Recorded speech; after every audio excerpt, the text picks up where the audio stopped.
My name is Claire Dawson. I'm 34, and I found out exactly what I was worth to my parents on the day they emptied an account with my name on it and handed every dollar to my brother. I was 18. The account was the college fund my grandfather had spent 12 years building dollar by dollar in my name. $84,000. And the morning after my high school graduation, I watched my mother sign a withdrawal slip and move all of it into my brother's account so he could buy into a business that was going to make the family rich.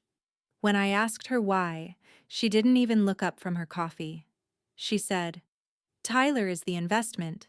You were always the write-off." I put myself through school after that. 2 jobs, a community college transfer, 6 years instead of 4, and a degree I paid for with my own hands. 12 years later, my parents sat across a dinner table from me with their hands folded like children at church and begged me for a loan. I didn't yell. I didn't cry. I reached into my bag, took out a single sheet of paper, and slid it across the table to the woman who had called me a write-off. And the thing that broke them wasn't a number on that page. It was one word she had taught me herself. But I'm getting ahead of myself, and I want you to feel this the way I felt it. So let me back up. If you've ever been the responsible one in your family, the steady one, the kid who never asked for anything because asking only ever got you a sigh, this story is for you. If you've ever been treated like a line item instead of a daughter, you already know the exact temperature of the air in a room where you're being told you cost too much. So drop a comment and tell me one thing they expected you to handle quietly that they'd have thrown a parade over if your golden sibling had done it. I read everyone. And subscribe, because the next one finds people who need it the way you might need this. Let me tell you who I was, because it matters for how this ends. We weren't poor, exactly. We were the kind of family that looked fine in the driveway and ran on fumes inside. My father, Gerald, sold commercial insurance and was good at the part where he made people like him and bad at the part where he closed. My mother, Sharon, ran the house and ran the budget and ran, mostly, on the idea that the family was one good break away from the life she felt she'd been cheated out of. And my grandfather, my father's father, was a man named Walt, who had worked 31 years at a paper mill and saved like a person who remembered being hungry. Walt was the one who opened the college fund. He did it the week I was born. He told me about it once, when I was maybe 10, sitting on his back porch shelling peas into a steel bowl. He said, "Claire Bell, I never got to go. You're going. I've got it handled. I've got it handled." I held on to those words for years without knowing I'd need them. I was a careful child. I read instructions. I checked my own math twice before I handed in a test. By the time I was 16, I was the one who balanced my parents' checkbook because my mother said numbers gave her a headache, and my father said I had a gift. I liked it. I liked the way a column of numbers couldn't lie to you and couldn't change its mind about you. Numbers didn't have a favorite kid. They didn't decide you were the disappointment before you'd done anything. That's the part of me that became my profession. I became a forensic accountant. The unglamorous version of what that means is this: when money goes missing, or when a business swears it's healthy and the bank suspects it's dying, someone like me opens the books and reads them like a doctor reads an X-ray. I can look at 12 years of statements and tell you where a family told the truth and where it told itself a story. Later, I became a partner at a small firm that underwrites loans for businesses other banks won't touch. The messy ones, the family ones, the last chance ones. Remember that. It's the whole hinge. But back then, I was just the careful daughter, and I was careful to the point of erasing myself. If there was one slice of cake left, I'd say I wasn't hungry. If a chore needed doing, I did it before anyone asked, so no one would have to feel guilty for not asking. I told myself this was being good. It took me a long time to understand it was something else. I was trying to make myself so useful and so cheap to keep. that they couldn't ever decide I wasn't worth it. And then there was Tyler. My brother Tyler is 2 years younger than me, and was, from the moment he could walk, the son the whole house turned toward. He was charming in the way that doesn't survive contact with consequences. When he broke something, it was an accident worth forgiving. When I broke something, it was carelessness worth a lecture. He got the new bike. I got his old one repainted. He got the bedroom with the window.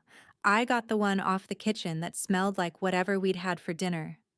I want to be fair to him, because for most of my life I wasn't allowed to be anything but fair to him. Tyler wasn't evil. He was just a boy who was handed the message, every single day, that the world owed him and other people would cover the bill. And the person they appointed to cover the bill, over and over, was me. When I was 13, I overheard my mother on the phone with her sister. She didn't know I was on the stairs. She was talking about a school trip I'd asked to go on, the one to Washington that cost $200, and she said, "Claire can sit that one out. She doesn't really need it. We've got to think about Tyler's future. She'll land on her feet, that one. She always does. She'll land on her feet." I have carried that sentence for 21 years because it sounds almost like a compliment, and it took me half my life to understand that it isn't. It's permission. It's the thing people say about you right before they let you fall, so they can tell themselves the fall was your specialty. So let me tell you about the morning everything I thought I understood about my family turned out to be a polite version of the truth. I'd just graduated high school. Walt had passed 2 years before, and I missed him in a low, constant way, like a draft in a house. I was going to study accounting at the State University 4 hours north, and the plan we'd all agreed on, was that the fund my grandfather built would carry me through. $84,000. I knew the number because I was the one who'd watched the statements come in the mail. I'd add the interest in my head for fun. It was the one thing in my life that felt like solid ground. The morning after graduation, I came down for breakfast, and there was an energy in the kitchen. The bright, dangerous kind, like a holiday and a funeral at the same time. Tyler was grinning. My father wouldn't meet my eyes. My mother was at the table with a manila folder and that cup of coffee. She told me, in the tone of someone explaining a wonderful surprise, that Tyler had been offered an opportunity. A man my father knew through insurance was opening a chain of auto detailing and tire shops, a real ground floor thing, and for a buy-in of $70,000, Tyler could be a partner. A junior partner, but a partner. It was going to be huge. It was going to set the family up. I remember saying slowly, because some part of me already knew, "Where's the 70,000 coming from?" And she slid the folder toward me. Inside was the withdrawal. The account my grandfather opened the week I was born, the account with my name on it, zeroed out. 84,000 transferred to Tyler. 70 for the buy-in. The other 14, she said, was for his startup costs and to get him on his feet. I just stood there. I asked the only thing I could form into words. I asked, "What about school?" That's when she said it. She set down her coffee and she looked at me with something that wasn't even cruelty, that was worse than cruelty because it was so calm, so settled, so done thinking about it. She said, "Claire, be realistic. Tyler is the investment. This is going to come back tenfold. You," and she gestured at me, top to bottom, like she was appraising a used car. "You were always going to be the write-off. You'll figure it out. You always do. He's the investment. You were the write-off." My father looked at the table. He opened his mouth once. I watched him almost stand up for me. I watched the breath go in. And then my mother said, "Gerald." Just his name. Just that. And he let the breath out and said nothing. And I understood that I was on my own and had been for a long time. I didn't scream. I want you to understand that part. because everyone expects the 18-year-old who just lost everything to fall apart in the kitchen, and I didn't. I felt something go very cold and very clear in the center of my chest. It wasn't peace. It was the opposite of peace. It was the moment a structure I'd been standing under my whole life finally showed me the crack, and I realized it had been there all along. I said, "Okay, just that." And I went upstairs and started doing the math on what it would cost to put myself through school. And if you've ever had to do that math at a kitchen table at 18 with your own family on the other side of the door, you already know it doesn't feel like a tragedy in the moment. It feels like homework. So I did the homework. I want to walk you through the next 12 years quickly, not because they were easy, but because I need you to see that I never once asked them for help. And that's going to matter when you see who came knocking.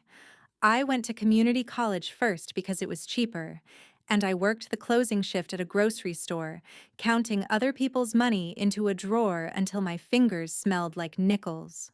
I transferred to the state school after 2 years and took out loans I hated and worked in the bursar's office, of all places, which is where I first learned how institutions decide who gets carried and who gets cut. I graduated in 6 years instead of 4. I had a degree in accounting and $41,000 of debt, and a kind of spine I would not have built if I'd been handed the easy road. Meanwhile, I watched the investment. Because here's the thing about being the careful one. You don't stop being careful just because you've been wronged. I kept an eye on Tyler's ground floor opportunity, the way you keep an eye on a pot you've been told not to worry about. The tire and detailing chain opened 3 locations. By the time I graduated, 2 had closed. Tyler, it turned out, was a partner in name and a problem in practice. He'd take the till for a weekend in Vegas. He'd hire his friends. The man my father knew through insurance quietly bought him out for pennies just to make him go away. And somehow, in the family telling of it, this became bad luck. A partner who'd cheated him. The economy. Anything but Tyler. The 84,000 was gone inside 3 years. My grandfather's 31 years at the mill, the peas on the porch. I've got it handled. All of it gone into a hole my parents kept insisting was a well. And they kept feeding it. That's the part I didn't fully see until later. After the first business died, there was a second. A food truck, then a restaurant, then a concept. Each one needed seed money. Each time the money came from my parents, and each time it came from somewhere that wasn't there, which is to say, debt. They refinanced the house. They co-signed loans. They took a second mortgage. My mother, who got headaches from numbers, was signing documents she did not understand to fund a son who could not be funded into competence. And my father, who almost stood up once, was right there beside her signing too. I'm telling you the exact shape of it because the shape is the whole point. While I was building something out of nothing, they were pouring everything into a man who turned it into nothing. They had it backwards. The write-off was compounding interest. The investment was hemorrhaging it. They just couldn't read the books. Because reading the books would have meant admitting which child they'd bet on. I, on the other hand, could read the books. That was my whole job by then. I'd moved to the city. I was good at what I did. Fast and quiet and impossible to fool with a clean-looking spreadsheet. And after a few years, I made partner at the lending firm. We were the place businesses came when the big banks said no. Family restaurants, contractors, the kind of operations that lived and died on whether someone like me believed their numbers. I was 33. I had no debt. I owned a small condo with a window that got the morning sun, and I had not spoken to my parents in almost 4 years. That's not quite true. I'd spoken to them at my grandmother's funeral, my mother's mother, where Sharon had introduced me to a cousin as my daughter, the accountant, very independent, which in her mouth was an insult dressed as a fact. But we weren't close. I sent a card at Christmas. They sent nothing. I had made my peace with being the daughter who landed on her feet, alone, in another city. And then, on a Tuesday in March, a loan application crossed my desk, and I recognized the address before I recognized the names. I want to slow down here because this is the part the title promised you, and it's the hinge the whole thing turns on. So let me tell you exactly what I was looking at, because I was looking at it for a long time before I let myself believe it. It was a commercial bailout application. A man named Tyler Dawson was seeking $340,000 to restructure and relaunch a struggling restaurant group, with two co-signers, Gerald and Sharon Dawson, putting up as collateral a house I had grown up in. The application had come to us because no traditional bank would touch it. The house was already encumbered. The business had a history of default. The co-signers were in their 60s with insurance income and a paid-off car and not much else. My family had run out of wells, and the only place left that might say yes was the firm where their write-off was a partner. They didn't know that. The application had been submitted through a broker. To them, we were just a name, a last-chance lender in a city. A possible yes. They had no idea the woman who would decide their fate had once stood in a kitchen and been told to be realistic. I'm going to tell you what I did next, and I want you to understand that I did not feel triumph. I felt something flatter and stranger than that. I felt the way you feel when a long subtraction finally comes out even. I did not approve it. I did not deny it. I did something a partner is allowed to do, which is take a file for deeper review. And then I did what I do best. I opened the books. Not just Tyler's. All of it. With a file in front of me and a legitimate professional reason to dig, I reconstructed 12 years of my family's finances the way I'd reconstruct any subjects. And I want to give you the exact numbers, because I want you holding them the way I held them at 2 in the morning at my kitchen table with the city dark outside the window that gets the morning sun. The original college fund, $84,000. Gone in just under 3 years. After that, my parents had put a documented $190,000 more into Tyler's 3 failed ventures, traced through the refinance and the second mortgage, and a home equity line they'd maxed, and a personal loan my father had taken against a small life insurance policy. Add the original fund and you're at $274,000 poured into one son, and the new request was $340,000 on top of that. $614,000 total that they either had spent or wanted to spend, keeping the investment alive. Now here's the number that stopped me, because numbers don't have favorites, but they do have memories. Their house, the one they were putting up as collateral, the one they'd refinanced into a corner, had an outstanding balance against it of $220,000 and a market value of about $210,000. They were underwater. If this loan failed the way every other thing Tyler touched had failed, they would lose the house. Not might. Would. They had bet the roof over their own heads on the boy they could not stop funding. And they were one signature away from doing it again, except this time the signature belonged to me. I sat with that for 3 days. I want to be honest about those 3 days, because the easy version of this story is that I felt nothing but cold purpose, and that's not true.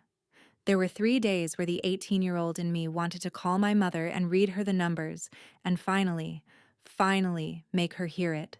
There were 3 days where I wanted to deny the loan with a single stamp and let the consequences land where they fell, and tell myself that wasn't cruelty, that was just the books.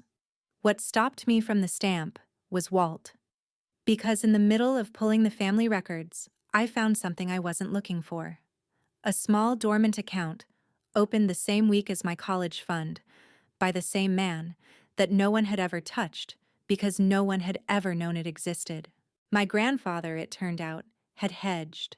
He'd opened a second account, a smaller one, $11,000, in a trust structure with my name as beneficiary, and a note in the paperwork in his own blocky handwriting that the bank had scanned and kept. For Claire's education, in case the other is mismanaged. in case the other is mismanaged. He'd known. Not the details. He couldn't have. But he'd known the shape of his own son and the woman his son married well enough to build a backup, in my name, that they never found, because it wasn't in the place a person who gets headaches from numbers would think to look. My grandfather had handled it. He'd handled it for me from beyond a grave I'd visited twice, and the $11,000 had sat there quietly compounding into $19,000 while I put myself through school the hard way and never knew the soft way was waiting. I cried then. Not for the money, for the porch and the peas and the steel bowl, and a man who had looked at a baby girl and decided, against all the evidence his own family would later provide, that she was worth handling. And somewhere in that crying, I stopped wanting the stamp. The stamp was noise. I work in a profession that taught me a better lesson than noise. When a business is failing, the loud people stand in the parking lot and argue about whose fault it is. The professionals find the load-bearing number, the one line on the one page that the whole structure is actually resting on, and they put their finger on it. You don't shout a building down. You find the beam. I would not give my mother a scene. I had been a scene to her my whole life, a problem to be managed, a daughter to be appraised. A scene was the one thing she knew how to win, because she'd been winning them since I was 13 on the stairs. So I would not give her noise, I would give her paper. I'm going to pause here for a second, because if you've made it this far, you're the kind of person this matters to, and I want to ask you to do one thing tonight. If you have ever co-signed, lent, or quietly carried someone in your family on faith, pull one statement tonight. Just one. Look at the actual number, not the story you tell yourself about the number. You'd be amazed how much a family will pour into the person they've decided is the investment, and how rarely anyone checks whether the investment is producing anything but apologies. So pull the statement, and then come back and subscribe, because the next part is where my mother finds out who she was really asking, and I need you here when the page hits the table. It hits hard. Now, here's how they got the page. I didn't call them. I let the process do what it does. I had my office send the standard letter that goes to applicants under review, that the file required an in-person interview with the deciding partner before a determination could be made, and that the applicants and any co-signers should attend together. I scheduled it for a Thursday, but my mother, being my mother, could not let a thing be simple. When she got the letter and saw that the meeting was in the city where I lived, she did something I should have predicted. She called me, the first call in 4 years. And she did not mention the loan at all. She was warm. God, she was warm. She'd seen on some cousin's social media that I lived in the city now. Wasn't that funny? She'd been thinking about me. Family was everything. We'd let too much time go by over silly old misunderstandings. And she and Dad were going to be in the city Thursday anyway, just by coincidence. And wouldn't it be lovely if I came to a little family dinner? Tyler would be there. Aunt Carol was driving up. Just family. Just love. She thought she was setting a trap. She thought she'd soften me with a dinner. Repaired just enough of the relationship that when the loan request surfaced, I'd already be wrapped back into the role I'd played my whole life, the one who handles it. She had no idea the deciding partner and the daughter she was buttering up were the same woman. She'd invited me to my own decision. So I said yes. I said, I'd love that, Mom. And I meant a version of it she would not have recognized. I knew exactly what the dinner would be, because I'd seen the same play run my entire childhood. The warmth would come first. Then, when the warmth had done its work, the guilt. After everything we did for you, we're still your parents. Family helps family. Then they'd bring in a third party, Aunt Carol probably, to say what they didn't dare say directly. And finally, near the end, when I was good and softened, The ask would slide onto the table dressed as an opportunity, the same way the manila folder had once slid toward me dressed as a surprise, and I let it run. Because my mother wanted an audience for my surrender. She'd built one. Aunt Carol and my father and Tyler all gathered to watch the independent daughter finally come home and do what she does, which is handle it. So I decided to give her the audience, just not the surrender. The dinner was at a restaurant Tyler had picked, which told me something all by itself, since the man seeking a bailout had chosen a $40 steakhouse. My mother had dressed up. She hugged me at the door and held on a beat too long and said I looked thin, which from her is love and a criticism in the same breath. My father shook my hand. My own father shook my hand, and couldn't hold my eyes any better at 63 than he could at 51. Aunt Carol cried a little. Tyler, 32 now, and soft in a way that has nothing to do with weight, clapped me on the shoulder and called me sis, like we'd talked last week. I had a leather folder with me. My mother glanced at it and I watched her decide it was a work thing, the kind of thing a busy, independent daughter carries, and dismiss it. People only see what they've already decided is there. The warmth came first, right on schedule. An hour of it. Memories carefully edited to remove me from every disappointment and insert me into every fondness. Then, over the entrees, the guilt. Gentle as a hand on the back of your neck. My mother talked about how hard the last few years had been, how the economy had turned on small families like theirs, how they'd given Tyler every chance, because that's what parents do. You understand, Claire? You'll understand someday. I said, I understand more than you think. She missed it completely. She was building toward her moment. It came with the coffee, exactly where the ask always comes. Aunt Carol set it up, just like the old play, leaning in to tell me how proud the family was of my success, how I'd always been the strong one, the one who didn't need anything. And there it was again, the old sentence in a new dress. She'll land on her feet. The strong one. The one who doesn't need anything. Said by the people who made sure I'd never get anything. As if my never getting anything was a personality trait I'd chosen, instead of a verdict they'd handed down at a kitchen table.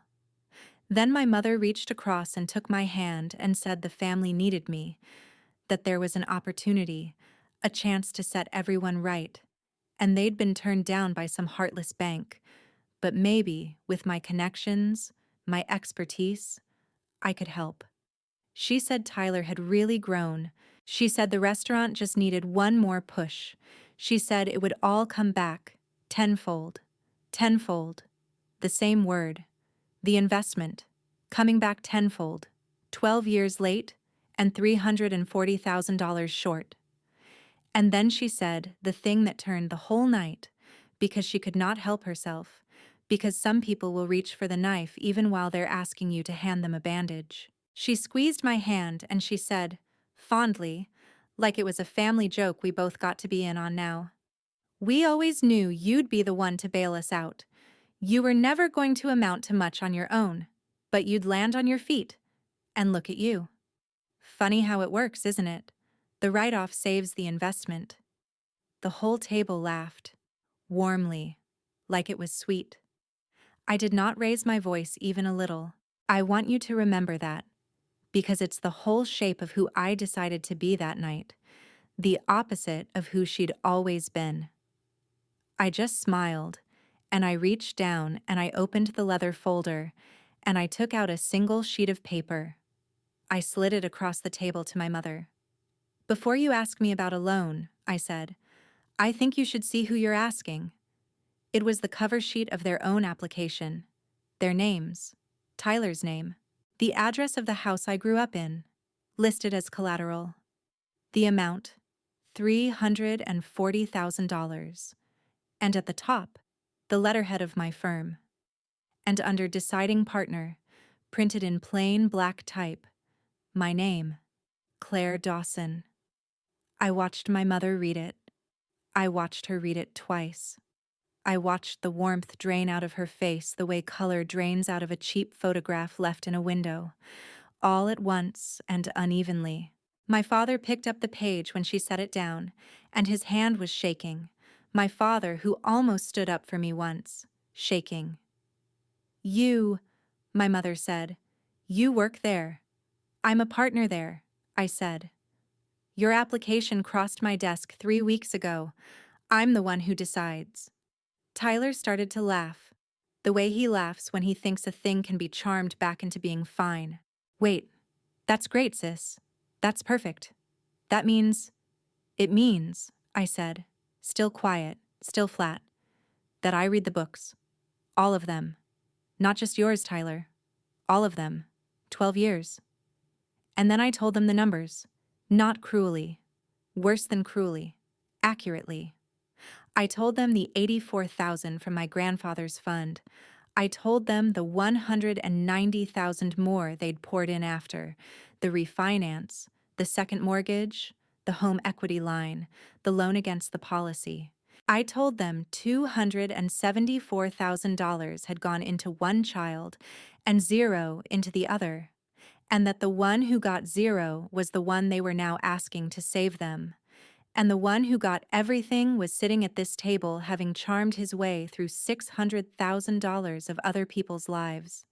I told them their house was underwater by $10,000 before this loan and would be lost entirely if it failed, and that everything Tyler had ever touched had failed. Every single thing. That there was not one line in 12 years of books where the investment had produced $1 it didn't first consume two of. Aunt Carol just told me I was always the strong one, I said. The one who didn't need anything. Do you know why I didn't need anything? Because at 18, I was told there wasn't anything for me. You didn't raise a strong daughter. You raised a daughter and then refused to spend on her and called the result strength so you wouldn't have to feel the bill. My mother found her voice, and of course it came out as an attack, because that was the only move she'd ever had. After everything we did for you? You did nothing for me, I said. I didn't say it loud. I said it the way you read a balance off a page. That's the entire problem. That's not an insult. It's the audit. You spent $600,000 and not one of those dollars was for me, and I'm the only one at this table who isn't broke. So let's talk about what a write-off actually is, since you taught me the word. Here's where I want to tell you what that word means, because it's the beam the whole night was resting on, and my mother had handed it to me herself 12 years before. A write-off is an accounting term. It is what a business does with an asset it has decided is worthless. You take it off the books. You stop counting it. You don't expect anything back, because you've already decided there's nothing there. The thing about a write-off is that the decision is yours. The asset doesn't get a vote. You just declare it worthless and walk away, and the only person that declaration ever really describes is the one doing the writing. You wrote me off when I was 18, I said. You took me off the books. You stopped expecting anything from me because you'd already decided there was nothing there. And here's the part you never understood about accounting, Mom. When you write something off, you lose your claim to it. Permanently. You can't write a thing off, and then come back 12 years later and ask it for $340,000. That's not how a balance sheet works. That's not how anything works. I closed the folder. It's handled, I said. The way Walt used to say it. Your application is denied. I denied it this morning, before this dinner, so that no one could ever say I came here tonight to decide. I came here to tell you in person, because you came to my graduation table in person to tell me what I was worth. I figured I owed you the same courtesy. And then I told them the only thing I'd brought that wasn't paper, and it was the closest thing to mercy in the whole night. Though my mother didn't hear it that way at first. Because here's what I'd decided in those 3 days at my kitchen table, with my grandfather's note in front of me. I'd decided I would not be the thing that took the roof. I had every legal right to deny the loan and let the house go to the bank that held the second mortgage. The math allowed it. But the math wasn't the only thing my grandfather left me. So I'd done one more thing that week. I'd had my firm quietly purchase the distressed note on their house from the bank that was about to foreclose. $220,000. I owned the roof over my parents' heads now, not the bank. Me. The write-off. I told them that too. And I watched my mother understand, in stages, that the daughter she'd called worthless was the only reason she'd be sleeping in her own bed the following week. I want to tell you what happened after the page hit the table, because the part everyone hopes for is an apology, and I want you braced, because it never comes. It didn't come. My mother's first instinct, even then, even underwater and saved by the daughter she'd discarded, was not to say she was sorry. It was to turn on my father. She wheeled on Gerald and demanded to know how he'd let it get this far, the refinance, the cosigns, as if her own signature weren't on every one of those documents, as if she hadn't been the one at the head of every decision since I was old enough to balance the checkbook. And my father, who almost stood up for me twice in his life and never once finished the motion, did not defend himself. He just looked at his hands. I think he'd known for years what they'd done to me. I think he'd known and chosen the quiet, because quiet was cheaper than a daughter's whole future, and the bill for that quiet had finally come due in a $40 steakhouse with the coffee getting cold. Tyler reached for charm one last time. He always does. He leaned in and said, "Come on, sis.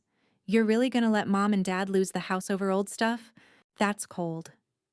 He said it like the man who'd consumed $600,000 of his family's life was the one keeping score of who was generous. "I'm not letting them lose the house, Tyler," I said. "I bought the house so they wouldn't. The only person at this table who did anything to keep that roof up is the one you all wrote off. Sit with that." Aunt Carol was crying again, but differently now. The way people cry when a story they've been told for years rearranges itself in front of them. She'd come to witness the strong daughter come home and rescue everyone. She'd witnessed something truer. She drove home that night and, I would learn later, told every relative who'd ever repeated the phrase about me landing on my feet exactly what the books had said. The family's whole story about which child was the investment and which was the write-off didn't survive the week. That was Carol's doing, not mine. I just put the page on the table. She carried it out the door. "Here's how it all settled, since I know you want each thread tied off. The way I needed the columns to balance. I let my parents keep the house. I structured a new note in their name with a payment they could actually afford on their insurance income, and I never once mentioned it again, never held it over them, never made them thank me, because a debt you collect on emotionally for the rest of someone's life isn't mercy. It's just a slower version of what they had done to me. They live there still. We are not close. My mother sends a card at Christmas now, signed Love Mom, and I don't know what's in that word for her, and I've stopped needing to. My father called me once about a month after the dinner. He didn't apologize either, not in words, but he said, "Your grandfather would have been proud of you." And then he couldn't talk anymore and hung up. And that was the closest Gerald Dawson will ever come to standing all the way up. I took it for what it was. A man handing me, late, the only thing he had. Tyler's restaurant closed 11 weeks after that dinner. Without the bailout, it was always going to. He moved back in with my parents, into the bedroom that was bigger than mine, and last I heard he was selling cars and telling people his sister was some kind of cold-hearted banker who'd refused to help her own family. And you know what? I let him have that story too. It costs me nothing. The books say what the books say. He can narrate over them all he likes. And my grandfather's second account, the $19,000 he hid in my name in case the other was mismanaged, I didn't spend it. I put it into a fund for my own children, if I ever have them, open the week I found it, with a note in the paperwork in my own handwriting that says, held, because someone held it for me. Some things you don't spend, you pass them down. You handle it, so the next person doesn't have to be strong by being abandoned. There's a hospital bracelet I keep in a drawer. No, that's the wrong story. What I keep in a drawer is the withdrawal slip. The original, from when I was 18, $84,000 zeroed out with my mother's signature on the line. I asked for it during the file review and I kept it. Not as a wound, as a fact. As the first page of a ledger that finally, 12 years later, came out even. Here's what I know now that I didn't know on the stairs at 13, or at the kitchen table at 18. The people who call you the strong one, the independent one, the one who'll always land on her feet, are usually just telling you out loud the moment they've decided they'll never have to catch you. Strength, in their mouths, isn't a compliment. It's the receipt for everything they're not going to give you. And the day you stop trying to be worth keeping to people who've already done their accounting on you is the day you finally get to read your own books and find out what was actually there the whole time. My mother called me the write-off. She was right about the word and wrong about everything else. Because a write-off is just an asset somebody was too short-sighted to value. The asset is still there. It was always still there.